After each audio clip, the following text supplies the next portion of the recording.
Servus and welcome to the Word of Marketing Jobs podcast, where I am taking you on a marketing journey of job awareness, consideration, and application. And I'm so excited to welcome you to the first ever episode. And I definitely have an incredible guest with me today. Her name is Tess. Hi, Tess. Hi, everyone. You are an external communication officer, right? That is correct. So let's jump right into some this or that questions so we can better understand what we're working with. Does that sound good for you? That sounds great. Let's get into it.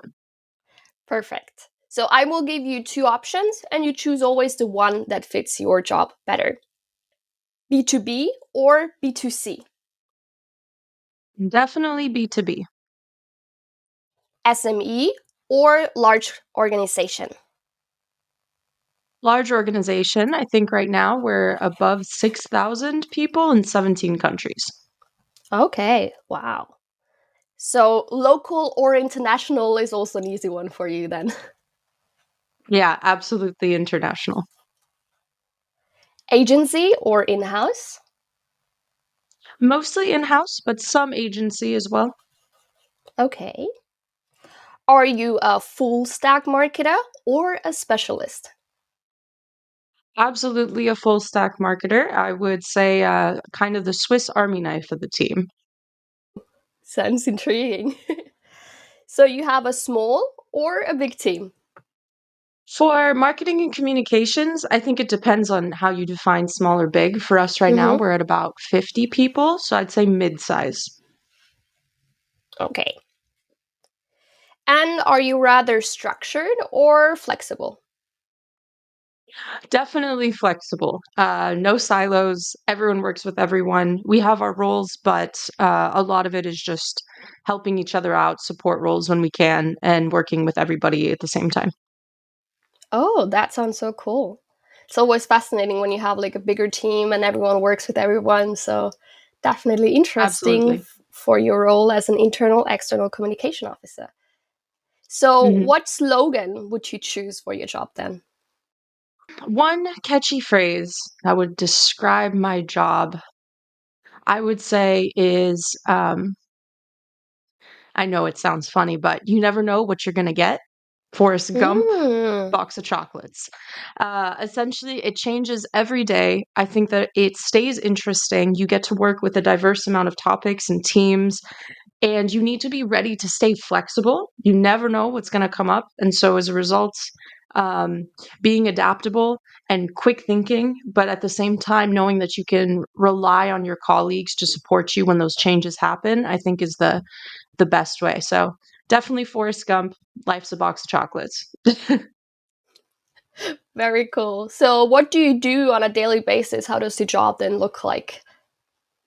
How does your Yeah, box of so getting chocolates look into a little like? bit more so getting into a little bit more detail, there's a lot it changes quite frequently and it changes depending on the time of year as well. So I am internal communications mostly, some external communications, and then as a side mission or task, I've been onboarded a lot onto the financial communications within the team. So, depending on if there's a financial closure, either for the board of directors or for an external communication, obviously that's going to take precedence over the other things that I do. But then on a normal day to day, it's going to be mainly focused on internal communications. And then for external, it would be like integrations through the back end of the website or publications, as well as working with teams and different consulting teams within the company, whether it be CTO, DC, sustainability, FSE, to be able to help them communicate effectively what they need to.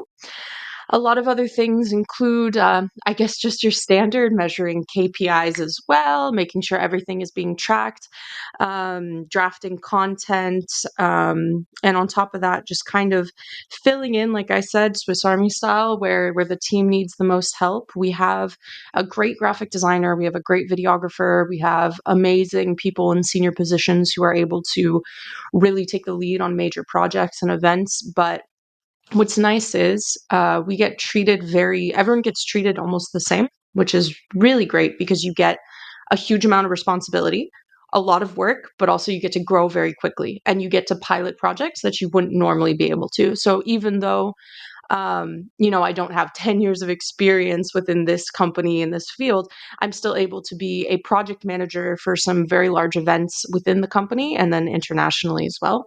And then also pilot projects within different teams to be able to kind of learn as I go the most efficient ways and the best ways to communicate, to plan, to roadmap, to work with people. So it's really a great learning experience as well.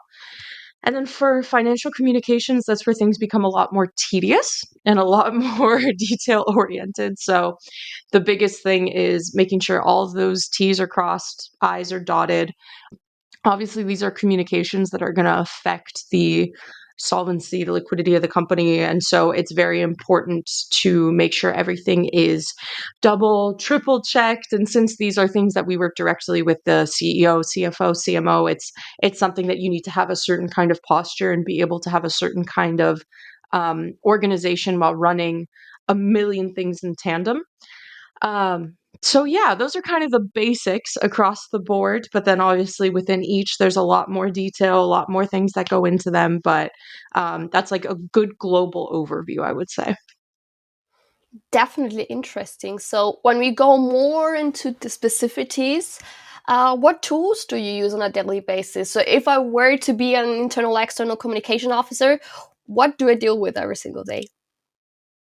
Yeah, absolutely. So for us, we're more centered on Microsoft, but I know that a lot of internal communications officers are definitely on like the Google suite. So I have in other jobs had experience with, Google Analytics, dashboard, things like that. For us personally, and within my team, I am more focused on for internal communications, we use a tool called Sarbacane. For everything regarding newsletters and tracking of KPIs for those as well, emailing. Obviously, we use Outlook a huge amount just for scheduling meetings, sending invitations, and then on top of that, being able to use emailing just in terms of like formats that we use and things like that when we're sending out big communications as well, making sure everything's compressed, everything's following the best practices for digital consumption as well, which is a very big thing for eco-responsibility. Making sure everything follows accessibility guidelines, and tools like Sarbacane, Outlook, other ones that we use are very good for checking all of those. On top of that, I mean, it's a must, I think, for everybody nowadays, but using Canva a lot just because you need to know how to obviously create something very quickly, make it attractive, and then you can go from everything from video to static graphics. So that's really nice. I also rebrand a few white papers for the US team with that. And on top of that, doing some more advertising, if that makes sense, but internally for a couple of the teams on the US side and the UK side. So Canva is definitely a must. Beyond that, PowerPoint, we use a plugin called Templafy. That's really nice. That's something I think, honestly, I would recommend everyone to use. It's kind of, you have everything with your graphic charter already built into PowerPoint, into Word, into Excel. So you have templates, you have elements, assets, and then you're also limited to a certain color scheme, which I know may sound a bit annoying, but to be very honest, when you have 6,000 people who don't necessarily know how to brand things or stay within a style, or it makes it a lot easier to have consistency in your offerings across the board, which is really nice. And then for us in communications and marketing, it makes it a lot easier to explain what we need you to do and how. Beyond that, we use a lot of WordPress. So that's for mainly things external. So that's what our website runs on. Within WordPress, we have many, many plugins, a lot of translations. Since we are such an international company, everything we offer in English, French, and German. And so being able to have those very quick automated translation tools is really important for us. We use WPLM for one and then WordPress Editor for another. So those are really good ones to use. And beyond that, I would say that all of our internal, they are proprietary, essentially, tools that we use. We have a sort of GPT that we use. We have legacy websites plus our new merged website for in the internet that we have. And all of these are very easily editable. They have essentially drag and drop systems, which are really nice so everyone can edit as they'd like. And then beyond that, just for the Swiss Army knife part of the job, Adobe Premiere Pro, just for video editing as well.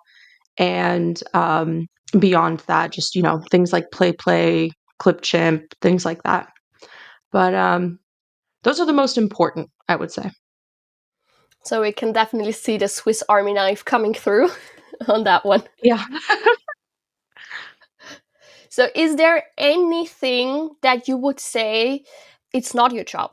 Where colleagues come over and say like, oh, could you do that real quick? And you go like, oh no, actually someone else in my team or in any other team of your big team does cover this part. Oh man, okay, that's a really good question. I think, to be very honest, the job description you will get will never be your actual job. It will be a good core idea of what you're going to be dealing with. But I think it's like you said, those things that you get approached with that you're not going to actually do that actually become a big part of your job a lot of the time. For me, since, like I said, we have such a skilled graphic designer and videographer, what's really nice is a lot of the graphic design elements and a lot of the videography elements, although I do help occasionally when there is, short bandwidth or there's a big thing coming up that we can't really spend the time to delegate within the team. Most of the time, we pass that on to them. They're very efficient. They know exactly what people are looking for, and obviously, it's their specialty. So they are much more advanced in that domain. So those are things that if I get approached, I'll usually check in with them to see if they have the bandwidth to do that. The other thing is, even though I'm in communications and marketing, I honestly don't handle social media almost at all. So, in previous jobs, and I think for a lot of people, when they think of marketing, they think only social media. Um, for us, we actually have a social media team dedicated, and it's one of the only teams that I haven't worked with much. If we have something, obviously, I'll contact them to be able to communicate it, but that's something that I would direct towards them, absolutely.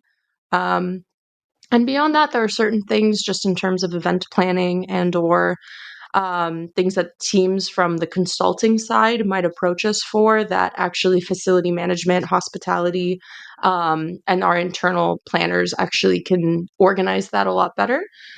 And then on top of that, there's always the requests for solving IT problems for some reason that comes to us. We're the ones who get hammered with that quite often, but thankfully we have a great internal IT team who we just direct them. We say, hey, you can make a ticket if you'd like, and they're usually able to fix that. But those are the ones that I usually field. Pretty much anything else, we kind of never say no, honestly. We're here to help and here to get a better understanding of how to support sales, of how to support communications. So even if it's just to familiarize ourselves with the project, we'll usually have a preliminary meeting at least and then kind of go from there and see who's the best to take on the project. But yeah.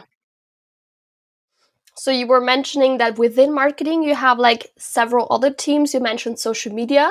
So with you in internal, external communication, how many other teams fall under the marketing realm in your case then? Yeah, absolutely. So there's quite a few. We're kind of broken into much smaller teams. So obviously, Mm-hmm. as you said, there's the social media team that is not very big, but very efficient. Mm-hmm. And then we have the website team. So the website team is going to be everything that revolves around publications, both internally and externally that we do, but mainly externally. That's going to be on our website, and that goes from everything from radars, client stories, insights, interviews. So we have that team as well, which I'm a part of, and I'm not like a driving force on it, but I help with translations, technical validations, and then integrations as well. So it's composed of a lot of people that are within the bigger team, but then that also come in to help out to do those integrations. Beyond that, we also have the internal communications team, which I am a big part of and a driver of in that one. Within the internal communications team, it's not subdivided anymore. We kind of have our own perimeters that we do take care of. So everyone has a certain sector that they're going to be responsible for one-to-one relays. And then beyond that, we work together on pretty much everything and kind of tag in when someone else needs help or whatever the case may be. We also have our PR team. So PR team is going to be everything that's going to be external, everything that's going to be obviously press releases and things like that for the company. And beyond the PR team, we have our financial communications team, which I am now a part of. And then on top of that, it does get subdivided quite a bit. Beyond that, we also have what would I call them? I guess it would be kind of events, but not so much events as just like corporate branding, if that makes sense. So because it's corporate branding, they do a lot of events, but it's not just that. They do a lot of communications, a lot of marketing as well within that. And then beyond corporate branding, we also have the, I guess, traditional marketing team. So they're going to handle everything that's going to do with, we use Pardot for email communications to be able to send awareness, offers, campaigns, everything like that to certain clients that we've either already worked with or certain that we're trying to garner awareness. So yeah, that's kind of the brief overview of all the teams. Super interesting. So I think now it's time to get back to your job as an internal external communication officer.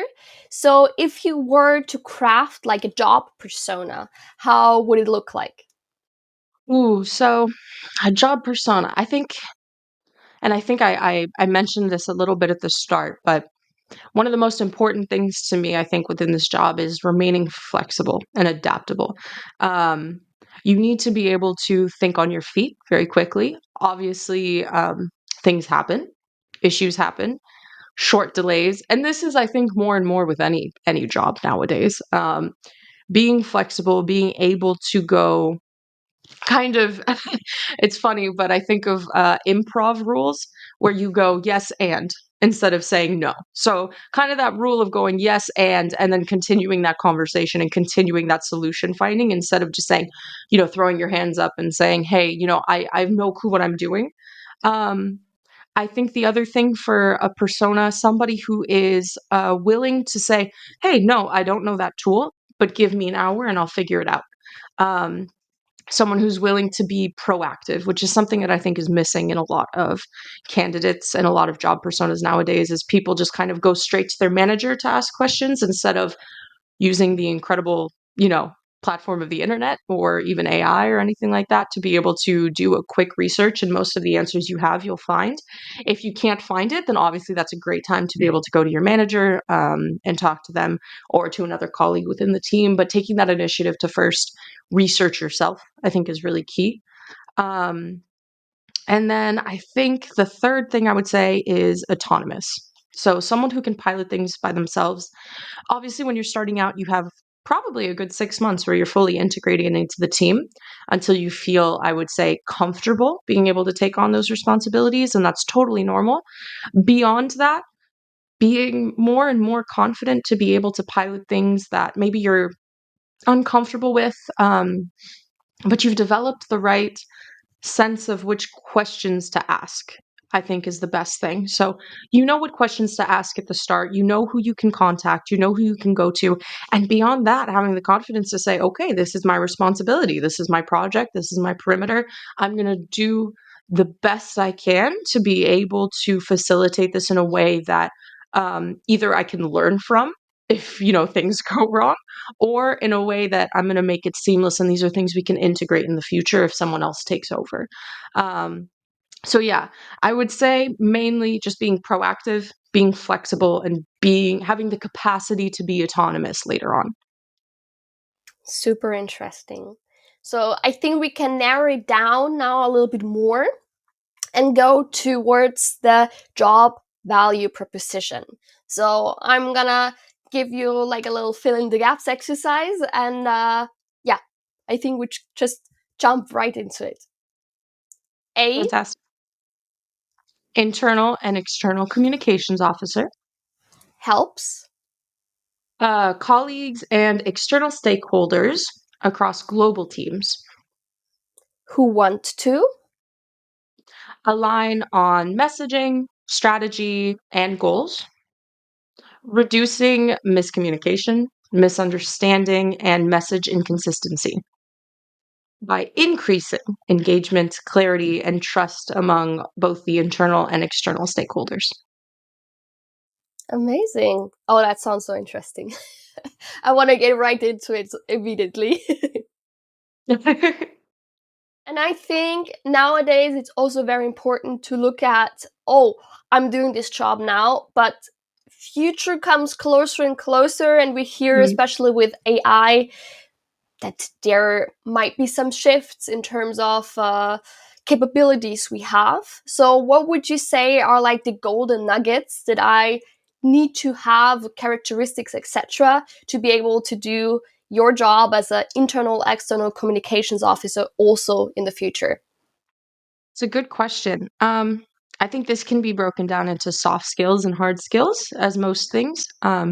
So soft skills being the things that I think are going to get you far with people and get you far within your professional posture and the way you approach situations. Hard skills being the things that are going to be honestly necessary to move forward. As things I think get more and more available with communication, with AI, with the internet, everything like that.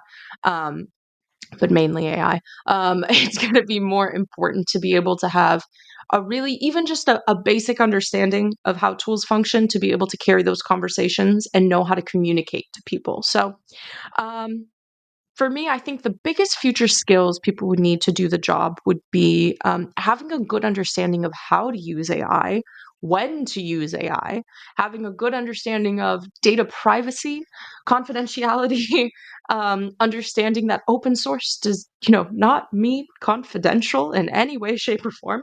Um, and beyond that, I think the skills are, um, and this is kind of something that you develop over time, I think, but having both the humility and the confidence to ask yourself and ask others very important questions that you may not think are important. So having that quote unquote the audacity, to put yourself out there and ask the clarifying questions that a lot of people I think are afraid to because they're afraid that they will look stupid or that someone will look down on them for it.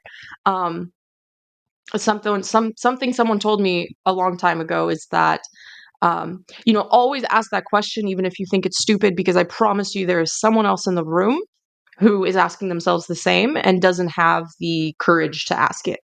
So being willing to have that courage to ask those questions, I think, is a great soft skill. Beyond that, I think the hard skills would be obviously a good understanding of how to prompt AI. So how to structure those kind of prompts and how to use that and how to very carefully use the information to be able to create content, things like that, but while protecting confidentiality and anonymity. Other tools I think that are going to be important, anything that has to do with generation as well. So obviously Gamma right now is not fantastic, but having an understanding of those kinds of things that are going to make your job workflow a lot faster.